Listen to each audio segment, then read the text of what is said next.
ശാസ്ത്രീയമായിട്ടുള്ള ഒരു തെളിവ് എന്ന് പറയുന്നത് അന്വേഷണ ഏജൻസിയെ സംബന്ധിച്ചിടത്തോളം അത് വളരെ പ്രയോജനകരമായിട്ടുള്ള ഒരു കാര്യം തന്നെയാണ്.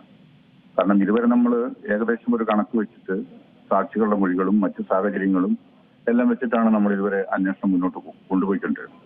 പക്ഷെ ഇപ്പൊ അത് BSc-ന്ന് അത് ശാസ്ത്രീയമായ പരിശോധന നടത്തി റിപ്പോർട്ട് കോടതിക്ക് കൊടുക്കുകയും കോടതിയിൽ നിന്നുള്ള കോപ്പി അന്വേഷണ ഏജൻസിക്ക് നൽകുകയും ചെയ്യുമ്പം അതിന്റെ അടിസ്ഥാനത്തിലുള്ള അന്വേഷണം മുന്നോട്ട് കൊണ്ടുപോകാൻ സാധിക്കും. അതുപോലെ തന്നെ ഇപ്പോ അതിൽ കുറവുണ്ട് എന്നുള്ള രീതിയിലും അതുപോലെ തന്നെ അതിന്റെ ഏത് കാലഘട്ടത്തിലുള്ളതാണെന്നുള്ളതിനെ സംബന്ധിച്ചുള്ള ആ ഒരു പരിശോധനാ റിപ്പോർട്ടിൽ എന്താണ് പറഞ്ഞിരിക്കുന്നത്, അങ്ങനെയുള്ള സൂക്ഷ്മമായിട്ടുള്ള വിവരങ്ങളെ സംബന്ധിച്ച് നമുക്ക് വ്യക്തമായിട്ടുള്ള വിവരം പുറത്തു കിട്ടിയിട്ടില്ല.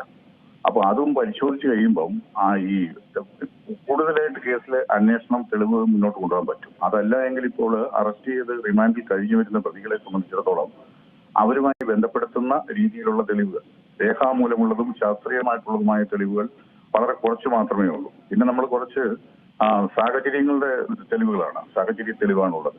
അതില് എല്ലാം തന്നെ നമുക്ക് അടിസ്ഥാനപരമായിട്ട് അതിന് കോടതിക്ക് അതിനെ എത്രമാത്രം വിലയിരുത്തി അതിനകത്ത് തെളിവ് മൂല്യം ഉണ്ടെന്നുള്ളതിനെ സംബന്ധിച്ച് നിശ്ചയിക്കാൻ ബുദ്ധിമുട്ടാണ്. പക്ഷേ ഇതിൽ ഈ റിപ്പോർട്ട് കിട്ടുന്നതോടുകൂടി കുറച്ചുകൂടെ അന്വേഷണ ഏജൻസിക്ക് തെളിവുകൾ ശേഖരിച്ചു എന്നുള്ള കാര്യത്തിൽ തൃപ്തിപ്പെടാനും സാധിക്കും. അതുപോലെ തന്നെ കൃത്യമായ ഒരു പ്രോസിക്യൂഷൻ നടത്തുവാനും സാധിക്കും.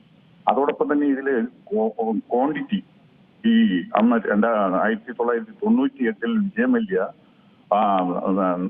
ചെയ്തു കൊടുത്ത സ്വർണത്തിന്റെ അളവ് അല്ലെങ്കിൽ തൂക്കം ഇപ്പോഴും അത് ഉണ്ടോ ഇല്ലയോ എന്നുള്ളതിനെ സംബന്ധിച്ചിട്ട് അതിലുള്ള വ്യത്യാസം ഒരു പ്രധാനപ്പെട്ട കാര്യമാണ്. പക്ഷേ കാലം ഇത്രയും വർഷങ്ങൾക്ക് ശേഷമുള്ള ഒരു പരിശോധനയും ഇങ്ങനെയുള്ള ഒരു കണ്ടുപിടിക്കലും ആയതുകൊണ്ട് അതിനെ എത്രമാത്രം ഏത് കാലഘട്ടത്തിൽ പോയി എന്നോ അല്ലെങ്കിൽ ആരാണ് കൊണ്ടുപോയതെന്നോ വ്യക്തമായിട്ട് തെളിയിക്കേണ്ട ഒരു കാര്യക്ഷമ ഉത്തരവാദിത്വം കൂടി ഈ അന്വേഷണ ഏജൻസിക്ക് ഉണ്ടെന്നുള്ളതാണ് വാസ്തവം. ഇപ്പൊ വാഹനത്തെ സംബന്ധിച്ചിട്ടുള്ള ചില വിവരങ്ങളും ആ രീതിയിലുള്ളത് വരുന്നുണ്ട്. അത് വ്യത്യസ്തമായിട്ടുള്ള അഭിപ്രായങ്ങളും തെളിവുകളും വന്നുകൊണ്ടിരിക്കുകയാണ്. അപ്പൊ ഈ SITയെ സംബന്ധിച്ചിടത്തോളം അന്വേഷണം കൃത്യതയോടുകൂടി നല്ല ഉത്തരവാദിത്തത്തോടു കൂടിയും അതുപോലെ തന്നെ വളരെ ഗൗരവതരമായ രീതിയിലും മുന്നോട്ട് കൊണ്ടുപോകണം എന്നുള്ളതാണ് ഇതിൽ നിന്നൊക്കെ മനസ്സിലാക്കാൻ സാധിക്കുന്നത്. അതേപോലെ തന്നെ ഇപ്പോഴത്തെ ഈ അന്വേഷണമൊക്കെ തന്നെയും തുടക്കത്തിലൊക്കെ വലിയൊരു വേഗതയുണ്ടായിരുന്നു. പക്ഷേ തെരഞ്ഞെടുപ്പൊക്കെ എടുക്കുമ്പോൾ നമുക്ക് സ്വാഭാവികമായിട്ട് മനസ്സിലാകുന്ന ഒരു കാര്യമാണ്. അതേപോലെ തന്നെ വലിയ വിമർശനം കോടതിയുടെ ഭാഗത്തുനിന്ന് അടക്കമുണ്ടായതാണ് ഈ അന്വേഷണത്തിലെ മെല്ലപ്പോക്ക്. അതേപോലെ എന്തുകൊണ്ടാണ് പ്രമുഖരിലേക്കൊക്കെ തന്നെയും ഈ കേസ് അന്വേഷണം കൃത്യമായി എത്താത്തത് മുതലായ ചോദ്യങ്ങളൊക്കെ കോടതിയുടെ ഭാഗത്ത് നിന്ന് വരെ SIT സംഘത്തിനുണ്ടായിരുന്നു. ഏതായാലും ഇപ്പോൾ അന്വേഷണം മുന്നോട്ട് പോവുകയാണ്. ഇപ്പം പോകുന്ന ഈ അന്വേഷണത്തിന്റെ വഴി കൃത്യമാണെന്ന് അങ്ങേക്ക് തോന്നുന്നുണ്ടോ?